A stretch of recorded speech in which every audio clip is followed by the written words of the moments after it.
인기 만화 7개의 대죄를 넷마블에서 게임화했습니다. 새로 조작 체계를 가진 캐릭터 수집형 RPG입니다. 일본 마켓에서는 이런 스타일의 게임이 상위권에 다수 포진되어 있는 것으로 보아 사실은 일본을 주요 타겟으로 한 것 같습니다. 일본과 동시 오픈을 했는데 하루 만에 매출 4위를 기록하는 엄청난 성적을 보여줬습니다. 한국에서도 좋은 성적을 보여주고 있는데요. 그럼 어떤 게임인지 찬찬히 뜯어보도록 하겠습니다. 먼저 기본적인 조작 체계는 세로형이고 일본 게임인 하얀고양이 프로젝트, 드래곤볼, 퍼즐앤드래곤 등과 비슷합니다. 이 게임들의 장점은 한 손 조작이 가능하다는 것입니다. 단점으로는 시뮬레이션적인 요소가 강하고 획일화된 방식의 경험에서 벗어나질 못한다는 것이죠. 7개의 대죄도 마찬가지입니다. 하지만 다른 게임에는 없는 이동, 퀘스트, 정보 수집, 요리 제작과 같은 모험 요소들로 잘 구성되어 있습니다. 이것들만 해도 다른 비슷한 게임들과는 차별점이 있다는 거죠. 게임의 진행은 원작 애니메이션을 그대로 옮겨놨습니다. 애니메이션을 보지 않아도 이 게임을 하는 것만으로도 애니메이션을 본 것과 다를 바가 없다고 할 수 있을 정도입니다. 하지만 중간중간 삭제된 야시시한 코드로 개연성이 떨어지는 부분도 있습니다. 진짜 엘리자베스를 구별하는 그 장면, 대체 어째서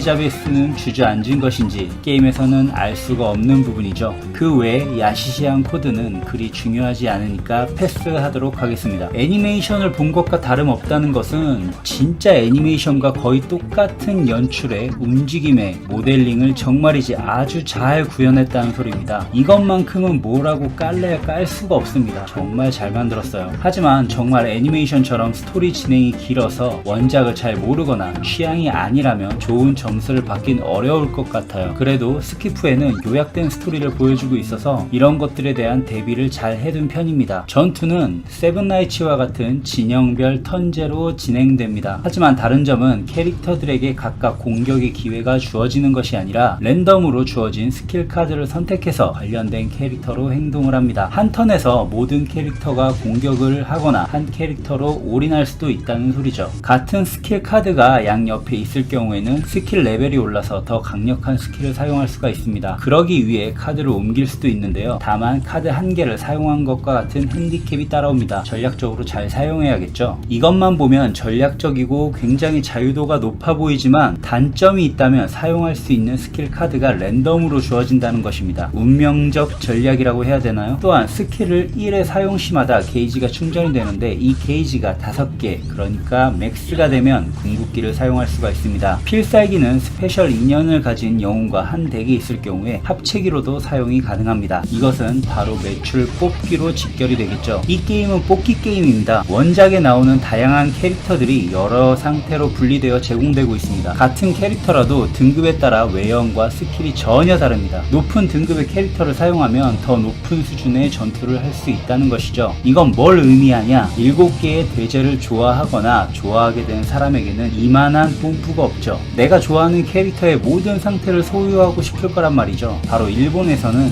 이런 게임들이 강세인 이유가 여기 있다고 봅니다. 퍼즐앤드래곤, 드래곤볼, 페이트 등 인기 캐릭터가 포진되어 있는 게임이 높은 매출을 기록하고 있죠. 이 게임은 그 작품들만큼 매력적인 캐릭터가 많습니다. 또 그런 캐릭터들을 잘 팔기 위한 캐릭터 도감도 아주 매력적으로 잘 만들었습니다. 개인적으로 합체기를 미리 보고 나니까 인연관계인 캐릭터가 굉장히 갖고 싶어졌어요. 캐릭터를 잘 팔기 위해서 잘 준비되었다고 생각합니다. 뽑기에 의한 뽑기를 위한 게임이라고 할 수 있어요. 하지만 이 원작을 좋아하는 사람들에게는 이 또한 즐거움이 될 수 있을 거라 생각합니다. 원래 내가 좋아하는 갖고 싶은 캐릭터를 컬렉팅하는 재미가 반 이상은 된다고 보거든요. 캐릭터의 강화, 진화, 장비의 강화 이런 것들은 타 게임과 별로 다르지 않습니다. 각각 필요한 재료가 있고 그 재료를 얻기 위한 던전이 있죠. 플레이는 제한적이고요. 그렇기 때문에 더 빨리 강해지기 위해서는 과금을 해야 합니다. 컨텐츠와 보상의 수급 및 순환이 새롭지가 않아요.